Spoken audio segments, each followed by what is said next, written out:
Hi, everybody. Today we're going to look at a few answers to what to do when you don't feel right.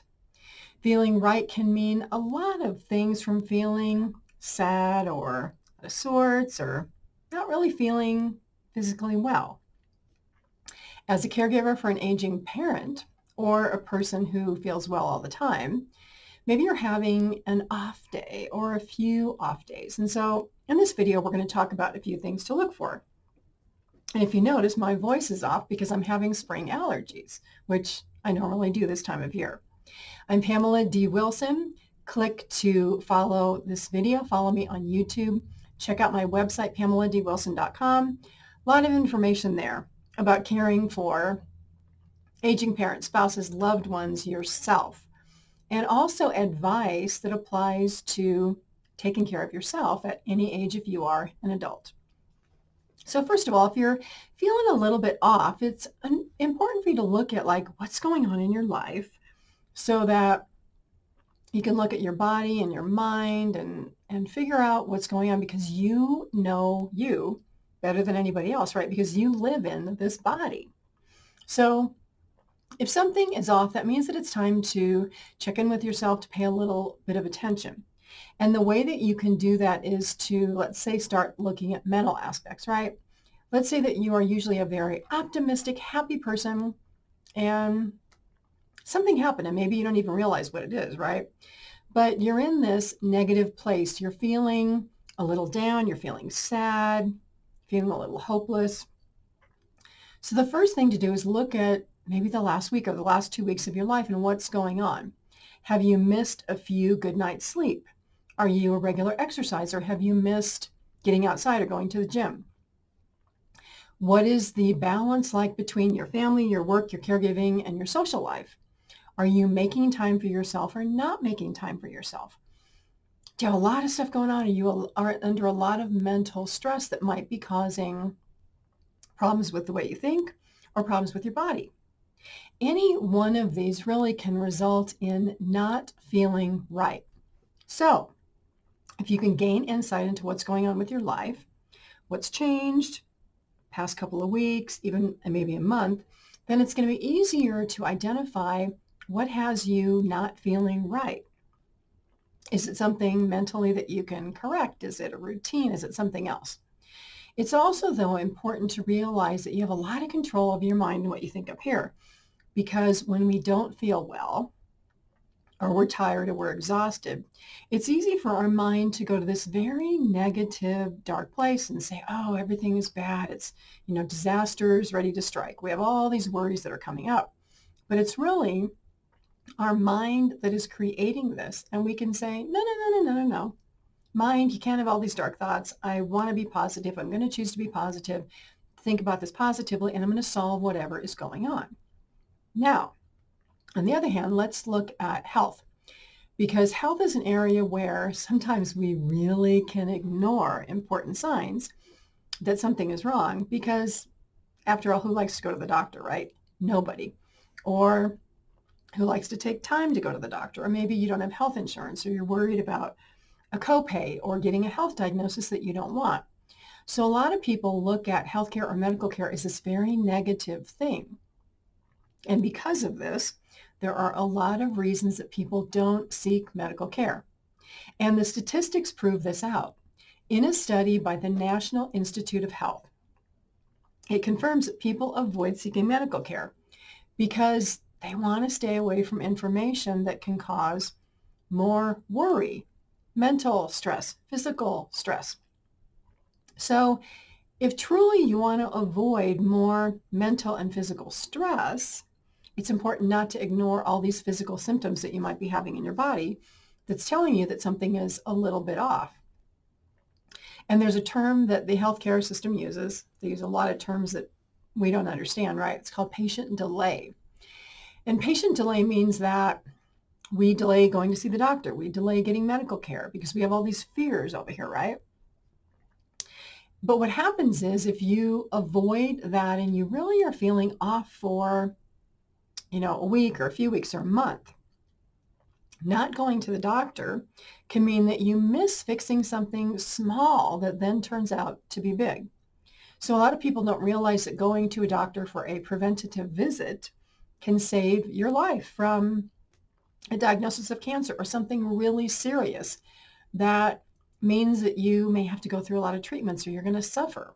So why not catch it early rather than later? Now let's relate this to memory loss, because a lot of caregivers care for parents with memory loss who eventually have dementia or Alzheimer's. And one of the main reasons that adults don't go to the doctor for a diagnosis of memory loss is not realizing that you're forgetful. So if you live by yourself and you don't talk to people a lot, you may not have anyone who says to you, hey, you seem a little more forgetful than usual or absent-minded, right? So we don't notice these things in ourselves, so we don't go to the doctor.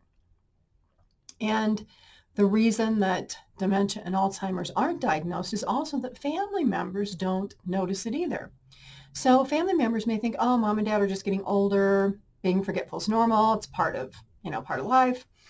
And so they don't talk to a parent about going to a doctor. Now, the other thing is that people don't like to go to doctors because they're like, well, the doctor's not going to be able to tell me what's wrong. They're not going to be able to make a diagnosis. Well, with memory loss, that is especially true if you only see a primary care physician. And this is sometimes why primary care physicians get a really bad rap, right? How they don't know what they're doing. They don't do this. Well, for specific conditions, you need to see a specialist.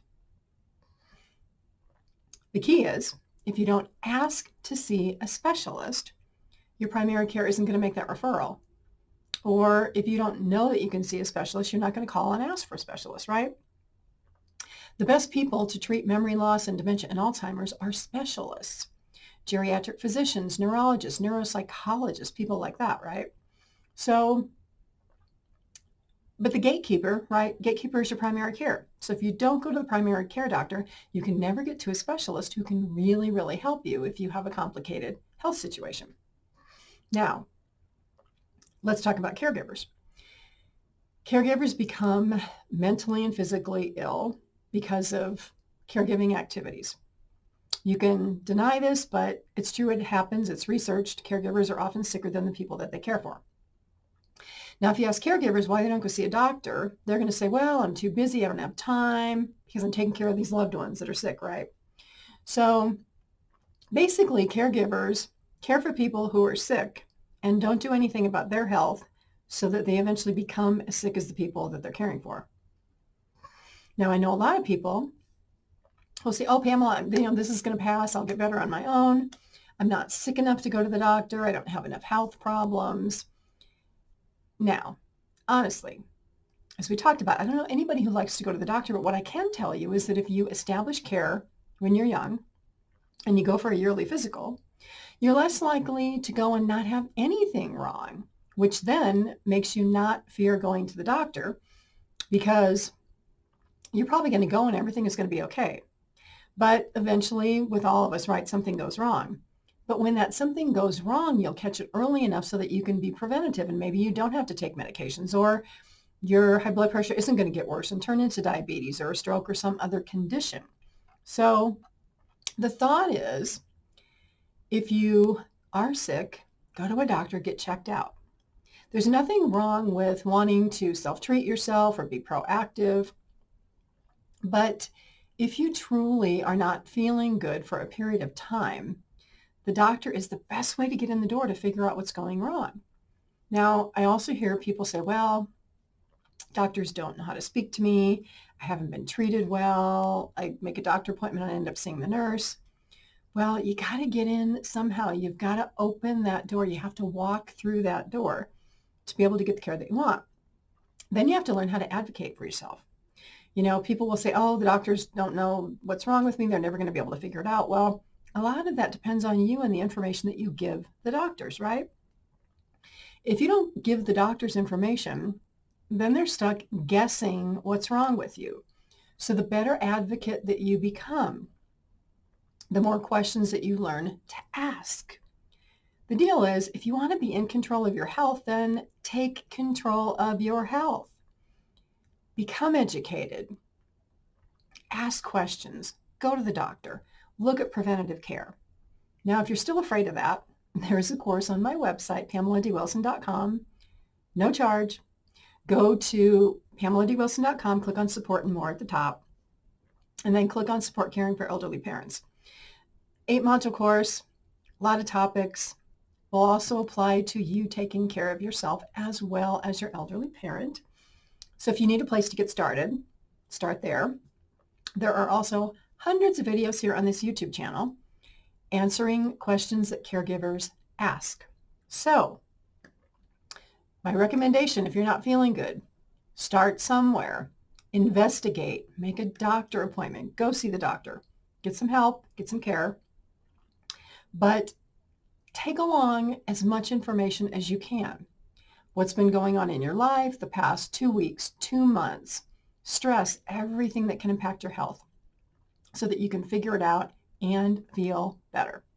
I'm Pamela D. Wilson. My website is PamelaDWilson.com. On there, a lot of hope, help, support for caregivers and aging adults. Please follow my YouTube channel. Share these videos with other people that you know who are looking for hope, help, and support. Have a fabulous day today and a great couple of days until we see each other here again.